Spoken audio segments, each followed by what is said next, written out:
Halo, Shalom saudara-saudaraku yang dicintainya tanpa syarat, yang dikasihinya tanpa batas, dan yang diberkatinya tanpa sebab.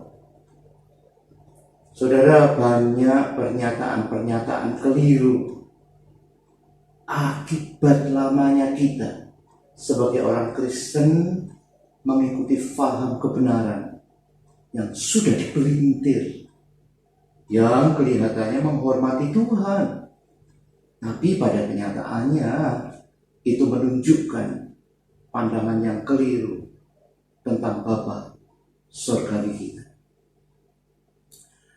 Saudara, setelah Adam dan Hawa jatuh dalam dosa dengan memakan buah dari pohon pengetahuan yang baik dan yang jahat, Alkitab menyatakan Tuhan membuat baju dari kulit binatang dan memakaikannya pada mereka.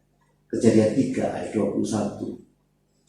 Inilah pertama kali binatang dikorbankan untuk menutupi dosa manusia di Taman Eden. Semua hewan korban persembahan di Perjanjian Lama adalah bayangan dari Yesus Kristus yang adalah aslinya. Darah sapi dan domba dalam Perjanjian Lama semua menunjukkan pada kayu salib di Kalvari. Kata Yohanes Pembaptis, Yesus adalah anak domba Tuhan yang menghapus dosa dunia. Yohanes 1:29. Itulah semua isi Alkitab, dimulai dari Kejadian sampai ke Wahyu, menunjuk kepada kematian Kristus di atas kayu salib. Namun ini kenyataannya. Perjanjian Lama selalu menyebabkanmu melihat pada dirimu sendiri. Nabi-nabi Perjanjian Lama membuatmu selalu teringat akan dosa-dosa. Pengajar-pengajar Perjanjian Lama memberitahumu apa yang salah di dalam dirimu. Keajaiban pertama Musa yang mewakili hukum Taurat adalah merubah air menjadi darah yang menyebabkan kematian. Keluaran 7 ayat 14 sampai dengan 18. Sementara saudara, kebenarannya Perjanjian Baru akan selalu membuatmu menoleh dan melihat pada Kristus yang disalibkan. Pengkhotbah kasih karunia Perjanjian Baru membuatmu mengingat selalu pembenaranmu karena semua yang sudah Yesus lakukan. Meskipun masih ada yang salah padamu. Keajaiban pertama dari kasih karunia adalah Yesus merubah air menjadi anggur, menyebabkan perayaan dan kehidupan. Kata Yohanes 2 ayat 1 sampai 11. Makanya hukum itu membunuh, tapi roh memberi kehidupan. Ketika Tuhan membebaskan bangsa Israel dari perbudakan di Mesir, Dia tidak melakukannya karena mereka mentaati 10 hukum Tuhan. Iya toh, bukankah 10 hukum Tuhan saat itu masih belum diberikan? Pikir, bangsa Israel keluar dari Mesir itu melalui darah si anak domba. Perhatikan bagaimana Alkitab mencatat. Saudara akan menemukan setiap kali orang Israel mengomel dan menggerutu, itu hanya mendatangkan demonstrasi dari kasih karunia, berkat dan penyediaan Tuhan yang baru. Saudara harus tahu itu. Kenapa? Karena pada masa itu berkat-berkat dan anugerah yang mereka terima tidak berdasarkan pada ketaatan atau kebaikan mereka.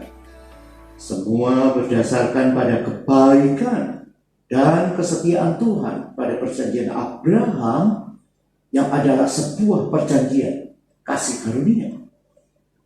Dalam perjalanan bangsa Israel dari Mesir sampai ke Gunung Sinai, itu merupakan gambaran dari kasih karunia yang murni. Perhatikan. Tidak ada seorang Israel pun yang tewas pada waktu itu. Meskipun mereka menggerutu dan mengomel. Sebaliknya, perjalanan dari Sinai ke tanah perjanjian, generasi pertama itu semua habis, kecuali Kaleb dan Yosua. Kenapa? Kemudian sesuatu yang tragis terjadi tepat di kaki Gunung Sinai dalam Keluaran 19 ayat 8. Orang-orang Israel berseru kepada Musa, katanya, segala yang difirmankan atau yang sudah diperintahkan Tuhan akan kami lakukan. Lalu Musa pun menyampaikan jawab bangsa itu kepada Tuhan. Dalam bahasa Ibraninya, pernyataan ini sebenarnya penuh dengan kesombongan. Karena indikasi perkataan tersebut adalah semua yang menjadi syarat dan permintaan Tuhan dari kita. Kita akan melakukannya dengan baik.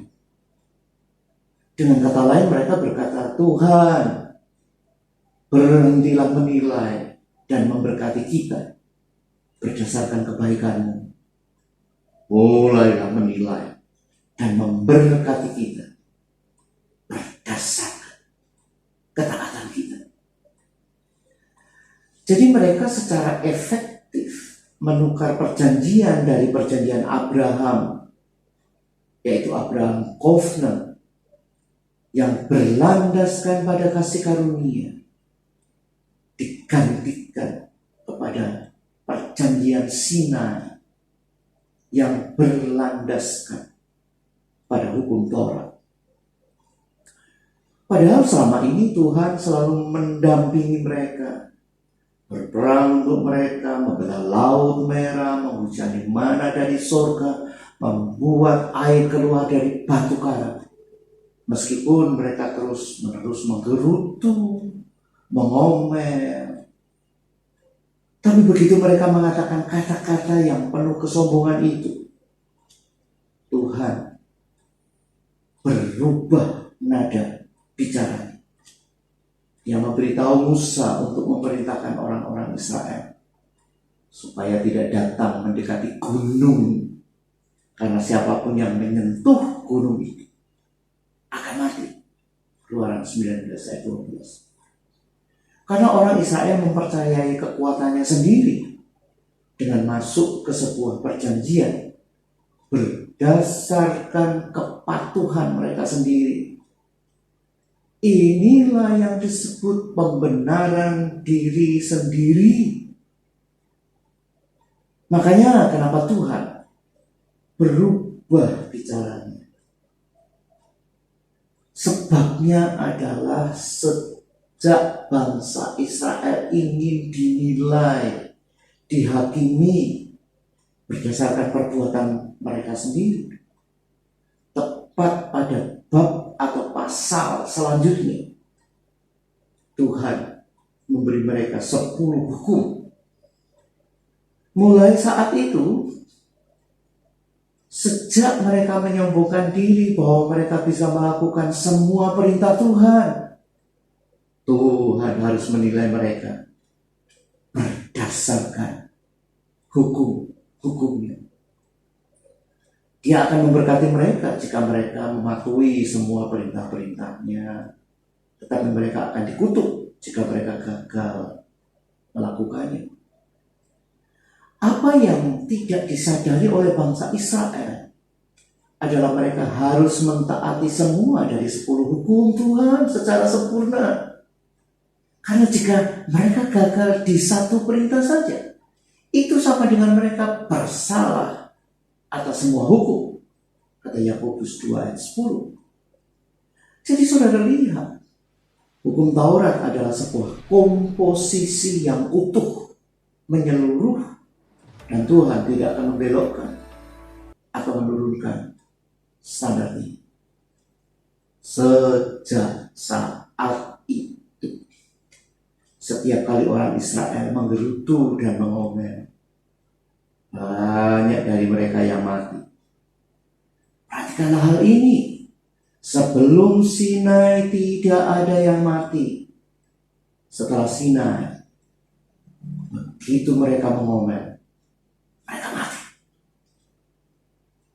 Generasi pertama itu yang keluar dengan sehat dan kuat, semua habis. Kecuali Kaleb dan Yosua. Dengan demikian saya tidak mau mengulang menjadi generasi yang habis. Kalau kamu mau dengan keharusan ini dan itu di jemaat dan kamu sendiri, ya silahkan saja. Haleluya. Amin.